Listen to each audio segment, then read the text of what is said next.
I've always been a bit of a skeptic. When my friend, Alex, insisted he'd seen a vampire in the old abandoned mansion on the edge of town, I just laughed it off. He'd always been a bit of a drama queen, with a penchant for the macabre. But when he started insisting that the creature had followed him home, I couldn't ignore it anymore. It's just a figment of your imagination, I tried to reason. But he was adamant. No, it's real. I saw it. It had fangs and red eyes.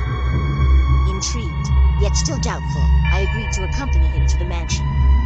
It was an imposing structure, its once grand facade now weathered and crumbling. The windows were boarded up, and the overgrown garden was a tangle of weeds. As we approached, a chill ran down my spine. The place seemed to radiate eerie, almost tangible darkness. Alex led the way, his flashlight cutting through the gloom. We explored the ground floor, our footsteps echoing in the empty rooms. The air was thick with dust and decay. The silence was broken only by the occasional creak of floorboards. As we ventured deeper into the mansion, the feeling of unease grew. The temperature seemed to drop, and I couldn't shake the sensation of being watched. Alex stopped abruptly, his eyes wide with fear. I followed his gaze and saw it. Standing in the doorway of a dimly lit room was a figure cloaked in shadow. As the figure stepped into the light, I gasped. It was a vampire, its pale skin, piercing red eyes, and sharp fangs unmistakable.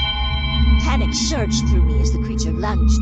I stumbled backward, jigging against floorboard. I felt a sharp pain in my neck, and then everything went black. When I woke, I was tied to a chair in a cold, damp cellar. The vampire stood over me, its eyes glinting in the dim light. "You're a tasty morsel," it hissed, its voice raspy and cold. I tried to scream, but my throat was too dry. As the vampire leaned in, its fangs bared, I felt a surge of defiance. I wasn't gonna let this creature feed on me without a fight. With a final burst of strength, I managed to break free from my restraints. I lunged at the vampire, striking out with my fists. The creature stumbled backward, surprised by my resistance.